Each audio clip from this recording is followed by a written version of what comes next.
تو میرے عزیزو، کوئی بھی معاشرہ ڈنڈے سے صاف نہیں ہوتا ہے، ذاتی محنت اور کوشش سے ہوتا ہے۔ تو آپ ہمارا بہت بڑا سرمایہ بیٹھے ہو، میں 3 باتیں بتانے لگا ہوں، یہ 3 آپ، ایک نماز تو کوئی اس میں عذر قبول نہیں، اس کے بعد 3 باتیں آپ کو بتانے لگا ہوں۔ فَلْيَصْدِقِ الْحَدِيثَ إِذَا حَدَّثَ، سچ بولے، جھوٹ نہ بولے۔ فَلْيُؤَدِّ الْأَمَانَةَ إِذَا تُؤْمِنَ، کسی کو دھوکہ نہ دے، کسی کو دھوکہ نہ دے، امانت داری سے زندگی گزارے، دیانت داری سے زندگی گزارے، کسی کو دھوکہ نہ دے۔ میرے نبی نے فرمایا میرا امتی ہر گناہ کر سکتا ہے، 2 نہیں کر سکتا، ایک جھوٹ نہیں بول سکتا، ایک دھوکہ نہیں دے سکتا۔ جریر بن عبداللہ رضی اللہ تعالی عنہ نے اپنے نوکر سے کہا گھوڑا خرید کے لاؤ، وہ لے کر آئے منڈی سے 300 کا، کہنے لگے جی آپ پیسے دے دیں، میں نے 300 میں سودا کر دیا ہے۔ تو وہ گھوڑے کو دیکھا تو وہ قیمتی تھا۔ جریر بن عبداللہ شہزادے تھے، شاہی خاندان کے تھے، یمن کے گھوڑوں کی نسلوں کو جانتے تھے۔ کہنے لگے میرے بھائی میں تیرے گھوڑے کے 400 کر دوں؟ کہا جی کر دو۔ کہا 500 کر دوں؟ کہا کر دو۔ کہا 600 کر دوں؟ کہا کر دو۔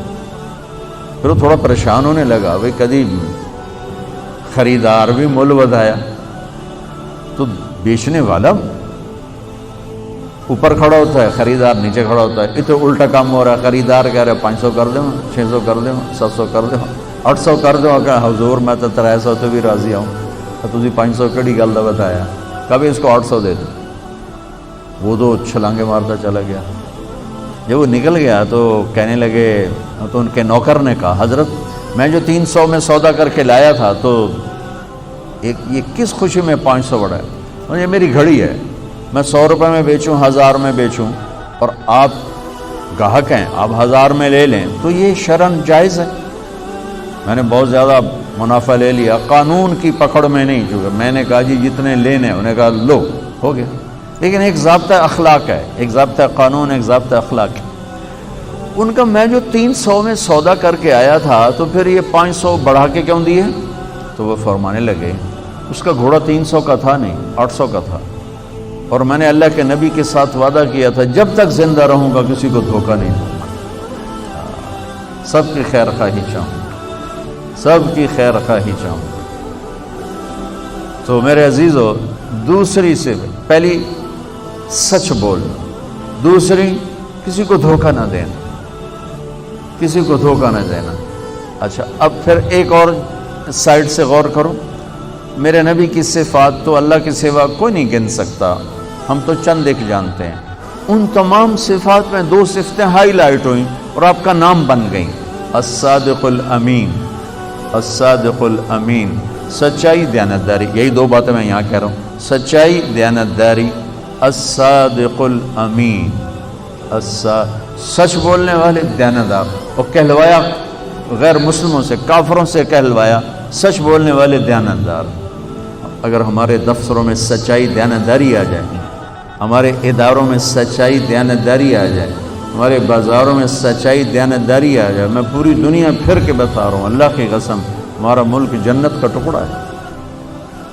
اسے کوئی سازشوں سے نہیں مارا، اسے ہم اپنوں نے مارا۔ تو ادھر ادھر کی نہ بات کر، یہ بتا کہ قافلہ کیوں لٹا، مجھے رہزنوں سے گلا نہیں، تیری راہبری کا سوال ہے۔ تو 2 باتیں ہوں گی، سچائی، دیانتداری۔ زندگی میں سچ بولنا، جھوٹ نہ بولنا، کسی کو دھوکہ نہ دینا۔ ابھی تو آپ پڑھ رہے ہو، بچے ہو، لیکن چھوٹے چھوٹے دھوکے یہاں بھی چلتے ہیں، خاص طور ہاسٹل لائف میں، تو لین دین میں۔ تو دیانتداری اور سچائی، یہ 2 زیور ہیں میرے نبی نے بتایا ہے، اور فرمایا کہ میرا امتی جھوٹ کبھی نہیں بولے گا، دھوکہ کبھی نہیں دے گا۔ تیسری بات آپ نے فرمائی فَلْيُحْسِنْ جِوَارَ مَنْ جَاوَرَهُ، پڑوسی سے اچھا سلوک کرنا، پڑوسی سے اچھا سلوک کرنا، ہمسائے سے اچھا سلوک کرنا، چاہے وہ اپنا ہے، غیر ہے، مسلم ہے، غیر مسلم ہے، اچھا ہے، برا ہے، اس کے ساتھ حسن سلوک کرنا۔ یہ تین باتیں ہوں گی تو اللہ رسول تم سے پیار کریں گے، اور اگر تم پیار کا دعویٰ کرو گے تو وہ قبول کریں گے۔ اگر یہ تین باتیں نہیں تو ہن کر دے رہو جو بھی کرنا ہے، یہ تمہارے دعوے وہاں قبول نہیں ہیں۔ یہ سب جعلی ڈگریاں ہیں، جعلی ڈگریاں پکڑی جائیں تو پھر کیا حشر ہوتا ہے کہ یہ سب جعلی ڈگریاں ہیں۔ جو ڈگری اللہ اس کا رسول دے رہا ہے، سچائی، دیانتداری، حسن سلوک، کسی بھی معاشرے کے زوال میں یہ دو باتیں بنیادی ہیں، ظلم، جھوٹ اور دھوکہ، جھوٹ اور دھوکہ، ساتھ ظلم کو ملا۔ اور کسی بھی معاشرے کی بلندی، کسی فرد مرد کی بلندی کے لیے تین باتیں، سچائی، دیانتداری اور انصاف، ہے اس کی بلندی کے لیے کافی۔ وہ غیر مسلم ہوگا، مسلم ہوگا، کافی اس کے لیے۔ تو بچوں، آپ سب کی خدمت میں گزارش ہے، ہماری منزل ہے، ہم بے منزل مسافر نہیں ہیں، ہماری منزل ہے، ہم نے اللہ کو پانا ہے، ہم نے اللہ کو راضی کرنا ہے، مرنے سے پہلے پہلے راضی کرنا ہے۔ باقی چیزیں اس کے ذیل میں چلتی ہیں، باقی اس کے ذیل میں چلتی ہیں، اس کو اللہ سے مانگتے رہو۔ یہ تبلیغ کا کام ان کو سیکھنے کی محنت ہے۔